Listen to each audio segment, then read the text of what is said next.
बिस्मिल्लाहिर्रहमानिर्रहीम। NITB के next podcast के साथ मैं हूं डॉक्टर बाबर मजीद भट्टी, CEO national information technology board. आज हम आपसे एक बहुत इम्पॉर्टेंट टॉपिक डिस्कस करना चाह रहे हैं and that is called e office. It is an initiative जो कि नॉट ओनली पाकिस्तान के डिजिटल लैंडस्केप में चेंजेस ला रहा है, पॉजिटिव इम्प्रूवमेंट्स, बल्कि it is also creating opportunities in the public sector as well as for the viewers as well. तो मेरे साथ ई-ऑफिस के प्रोजेक्ट डायरेक्टर फ़कीरुल्लाह साहब भी हैं।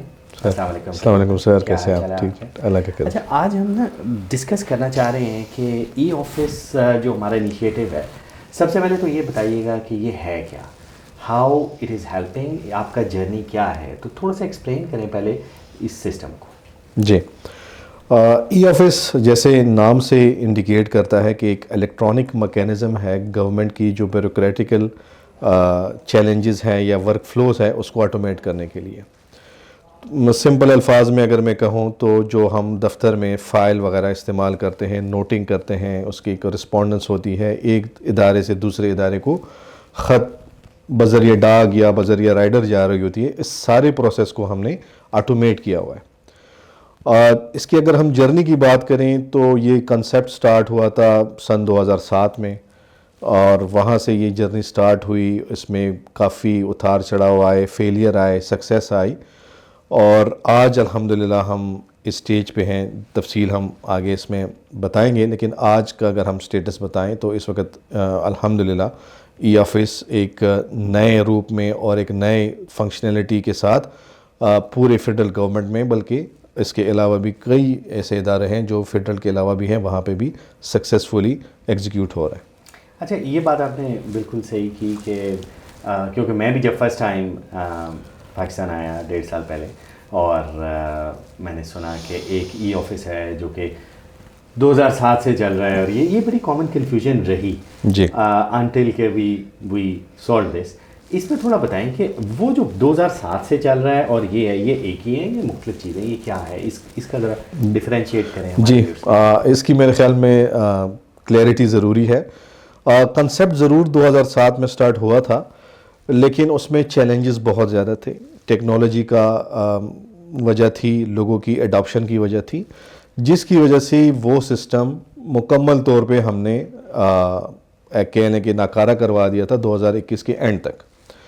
और उसके बाद हमने अपनी गलतियों को देखते हुए, टेक्नोलॉजी को इंटीग्रेट करते हुए एक बिल्कुल लेटेस्ट टेक्नोलॉजी के ऊपर इसको रीडिज़ाइन करवाया, इसकी मुकम्मल टेक्नोलॉजी को चेंज किया, इसकी परफॉर्मेंस को बेहतर करवाया, इसकी यूज़र्स की फ़ीडबैक को हमने इसमें इंटीग्रेट किया कि एक एंड यूज़र है जो कि क्लर्क है या कोई जॉइंट सेक्रेटरी लेवल का एक ऑफिसर है, तो एक क्लर्क को क्या चैलेंजेस आ रही हैं एक इलेक्ट्रॉनिक सिस्टम को इस्तेमाल करते हुए, एक सीनियर ऑफिसर को क्या चैलेंजेस सामने नज़र आ रही हैं, वो सिस्टम से एक्सपेक्ट क्या कर रहे हैं, वो सिस्टम में कौन सी आसानियाँ चाहते हैं जो पहले वाले सिस्टम में नहीं थी। तो ये चीज़ें जब हमने की, हमने जब यूज़र का फीडबैक सिस्टम में एंड शुरू कर दिया और लेटेस्ट टेक्नोलॉजी को लेके आए, तो फिर इसकी एक्सेप्टेबिलिटी बढ़ी, इसकी परफॉर्मेंस बढ़ी। तो 2007 वाला जो सिस्टम था वो मुकम्मल तौर पे बंद हो चुका है। आज जो ई-ऑफिस मौजूद है ये कंप्लीट एक नया निज़ाम है, नई टेक्नोलॉजी पे बना है और यूज़र की फीडबैक के मुताबिक बना है। तो यानी कि व्यूअर्स के लिए ये क्लैरिफाई कर दें कि जो प्रीवियस सिस्टम कहा जा रहा था कि जो चल नहीं रहा और ये वो system, it is a dead system now. हमने उसको उखाड़ के फेंका। With it had positive things, it had negative things, but success तब आती है जब यूज़र्स उसको यूज़ करें और वो इम्पैक्ट लेके आए जो हमें चाहिए। उस सिस्टम में अनफॉर्चुनेटली मोर देन 10-11 ईयर्स गुजर गए और वो इम्पैक्ट नहीं आ पाया। हमने उसको उठा के फेंका और सिरे से एक नया सिस्टम बनाया, और उसका नाम हमने चेंज नहीं किया for the sake of the ease of the viewers, and that is also called e-office. तो ये एक नया रीवैम्प्ड सिस्टम है। नाउ द क्वेश्चन इज़, इसका फ़ायदा क्या हुआ, इसका गवर्नमेंट को क्या फ़ायदा है, इसका आवाम को क्या फ़ायदा।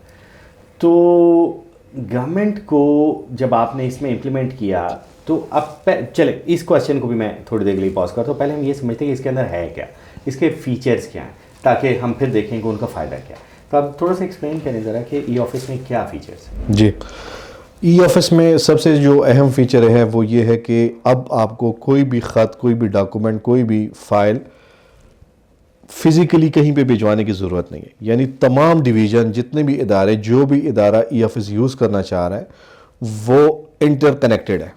तो ये सबसे बड़ा फ़ायदा कि इसमें आपकी वो जो मूवमेंट रिक्वायर्ड थी, जो पेपर प्रिंटिंग रिक्वायर्ड थी, वो हो गया। फीचर की अगर हम बात करें तो इसमें कंप्लीट आपकी डिजिटल आर्काइविंग हो सकती है, आपके फ़ाइल क्रिएट हो सकते हैं, आपके डॉक्यूमेंट्स, नोटिंग, आपका सर्च ऑप्शन इसमें अवेलेबल है, और डीप सर्च कि मतलब आप देखना चाहते हैं कि किस ख़ास पीरियड में किस ख़ास ऑर्गेनाइजेशन ने किसी ख़ास यूज़र ने क्या लिखा होगा फ़ाइल के ऊपर, आप देख सकते हैं। इसी तरह इसमें एग्जेक्टिव डैशबोर्ड्स हैं कि एक इदारे का हेड है, वो किसी भी गिवन टाइम के ऊपर अपने पूरे इदारे की परफॉर्मेंस जांच सकता है कि मेरे किस यूज़र के पास, मेरे किस ऑफिसर के पास कितनी फ़ाइलें पेंडिंग पड़ी हैं, कितने अरसे से पेंडिंग पड़ी हैं, कौन सा ऑफिसर अच्छा परफॉर्मर है, फाइलें जल्दी निकलवा रहा है, यानी डिले का एवरेज लॉग एक पर्टिकुलर यूज़र के पास क्या नज़र आ रहा है। इसी तरह इसमें इन्वेंट्री एंड प्रोक्योरमेंट का एक कंप्लीट सिस्टम है। इसके साथ साथ इसमें ह्यूमन रिसोर्स का कंप्लीट एक सिस्टम है जो कि और ईएफएस की खूबी ये है कि इसमें जितने भी ये फंक्शनैलिटीज़ हैं, जिसमें ह्यूमन रिसोर्स मैनेजमेंट सिस्टम है, इन्वेंट्री है, या ये इलेक्ट्रॉनिक फाइल मूवमेंट है, ये कोई ऑफ द शेल्फ सिस्टम लेके उसको अडॉप्ट नहीं किया गया, बल्कि जो गवर्नमेंट के रूल प्रोसीजर्स हैं उन्हीं ही को ऑटोमेट किया गया है। यानी आपको किसी रूल प्रोसीजर को चेंज करने की ज़रूरत नहीं है। जैसे हमारे गवर्नमेंट में एस्टा कोड चलता है, सेक्रेटेरिएट इंस्ट्रक्शन चलते हैं, उन सारों की जो भी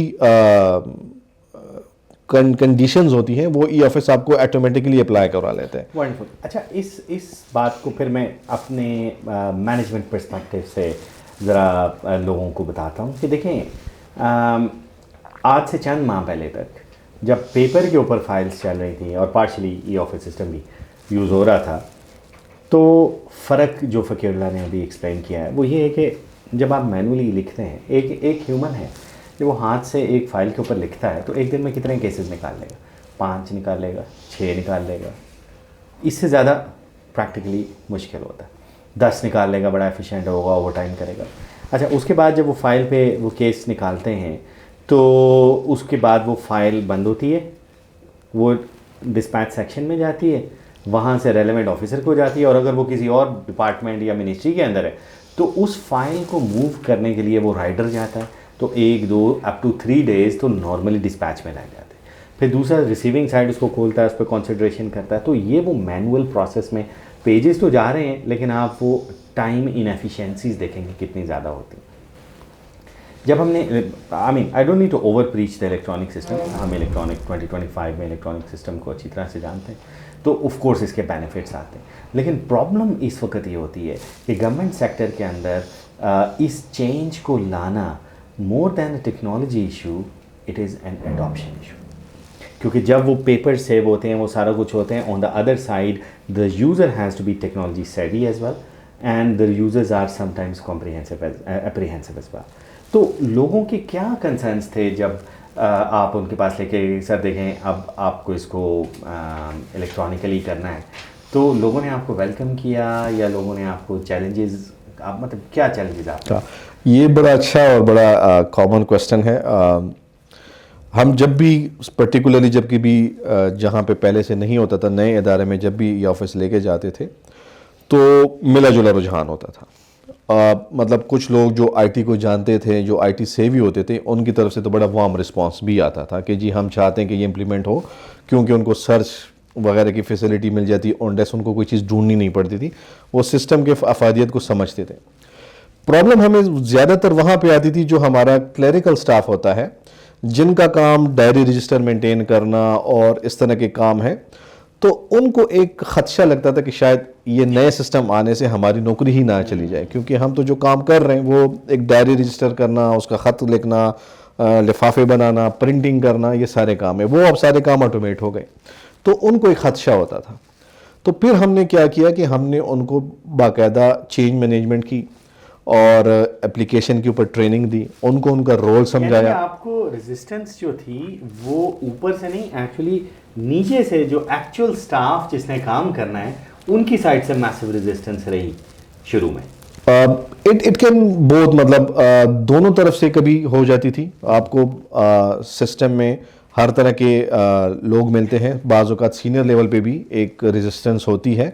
उसकी वजह यह है कि बहुत हमारे ऐसे इदारे हैं जहाँ पे हर डॉक्यूमेंट, हर कागज़ बड़ा सिग्निफिकेंस रखता है, साइन होना चाहिए उस, तो उनके उस तरह के कंसर्न्स होते थे जी।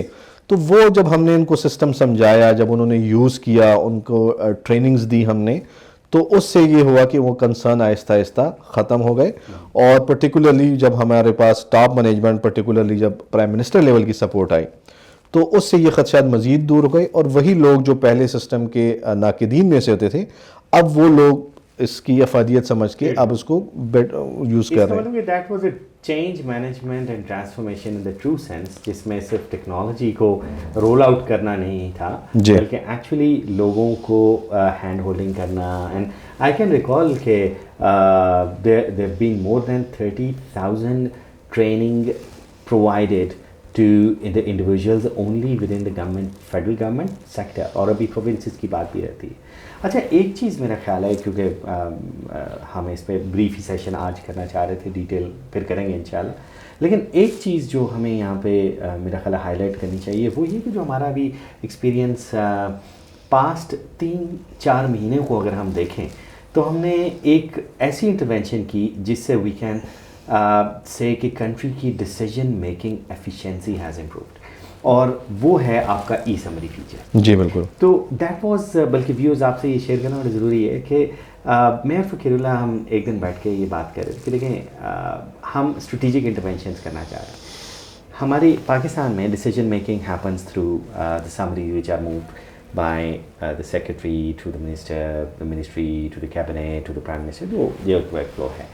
अब वो पेपर पे हुआ करती थी अब से चंद महीने पहले तक। हमने ये सोचा कि ई ऑफिस की एनालॉजी पे हम समरी को भी ऑटोमेट कर दें तो कितना अच्छा हो। अच्छा, पहले हमारे जहन में आया कि हम इसको एक अलग सिस्टम बना दें। अगर हम इसको अलग सिस्टम बनाते तो फिर प्रॉब्लम ये आता है कि वही लंबा प्रोसेस, एक प्रोजेक्ट को कंसीव करना। तो एक बड़ा स्मार्ट आइडिया हमने डिस्कशन से जनरेट किया, और वो हमने कहा कि हम ई ऑफिस के अंदर ही ई समरी को बना लेते, तो उसी सिस्टम के अंदर एक कन्वीनियंस आ जाएगी।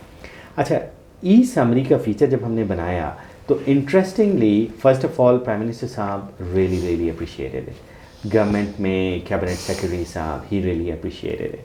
अच्छा, उसके बाद नाउ जब ये इम्प्लीमेंट हो गया तो प्राइम मिनिस्टर साहब ने एक डायरेक्टिव निकाला कि 100% अडॉप्शन इसकी होनी चाहिए, मैं कोई समरी पेपर पे नहीं लूँगा। तो इन द एंड अब मैं आपसे जो स्टैट शेयर करने जा रहा हूँ, you will be glad to know कि समरी की प्रोसेसिंग का एवरेज टाइम आज से 3 महीने पहले जब वो पार्शली पेपर पे जब वो चल रही थी तो इट वाज 22 डेज़, और जब ई ऑफिस के ऊपर आई है ड्यूरिंग द पास्ट 3 मंथ्स के स्टार्ट्स हमने निकाले तो it is just 3 days. So the decision making of the country, efficiency and transparency has improved from 22 days to 3 days, and I think it's a very good initiative.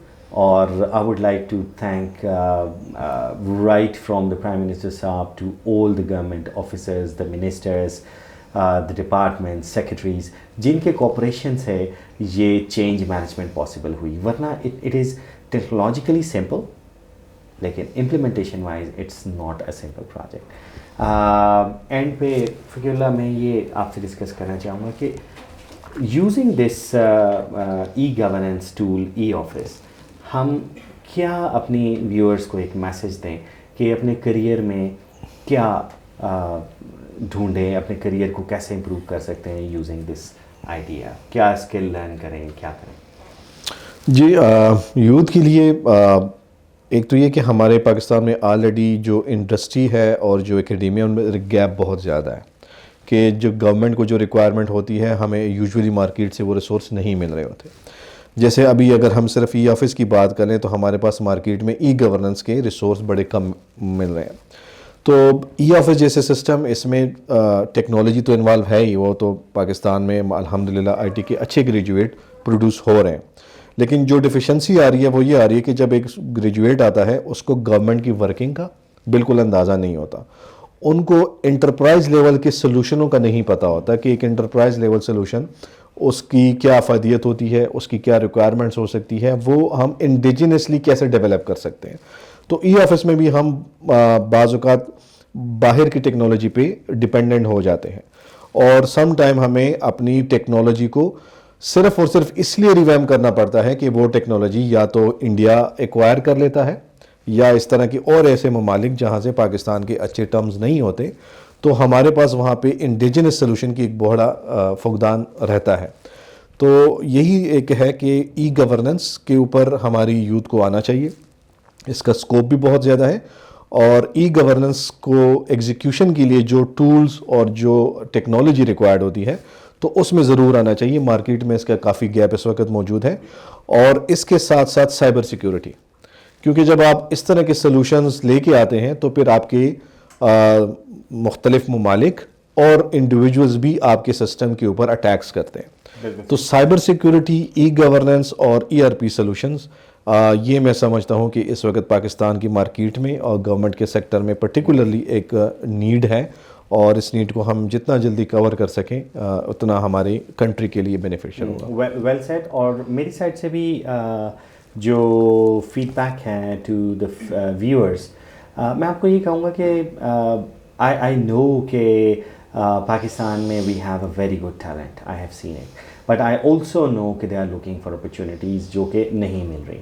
तो public sector के अंदर इस वक्त जो digital interventions current setup government जो initiatives ले रही है, हम जिस तरह से पुश कर रहे हैं, आई वुड लाइक टू से नंबर 1, आपके पास एक अच्छा नॉलेज टेक्नोलॉजीज़ का होना चाहिए, साइबर सिक्योरिटी का होना चाहिए, लेकिन ई गवर्नेंस के डोमेन का नॉलेज बड़ा इंपॉर्टेंट है। उसके बगैर आप थ्योरेटिकल बुकिश नॉलेज से अपने आप को जस्टिफाई नहीं कर पाएंगे as the best candidate. And in order for you to contribute to the government, the venues are number 1, आप अपनी स्किल्स को डेवलप करें, और नंबर 2, इसके साथ साथ नॉट ओनली कि आप अपनी सर्विसेज को ऑफर करें, there so many, NITB is there for you. आप आएँ, हम आपको कुछ नहीं तो इंटर्नशिप ज़रूर ऑफर कर सकते हैं और गाइडेंस दे सकते हैं on those career pathways, because we are actually currently looking for good resources as well. और thirdly ये कि if you are really smart, तो आप अपने यंग स्टार्टअप के साथ ई गवर्नेंस प्रोडक्ट्स को बनाएं और वो आप गवर्नमेंट को भी सेल कर सकते हैं। We really need to develop those mature products. If you need guidance, we are there to help you, you know our contacts. Wishing you good luck. Thank you very much for being there, and see you with the next thing next time. Thank you.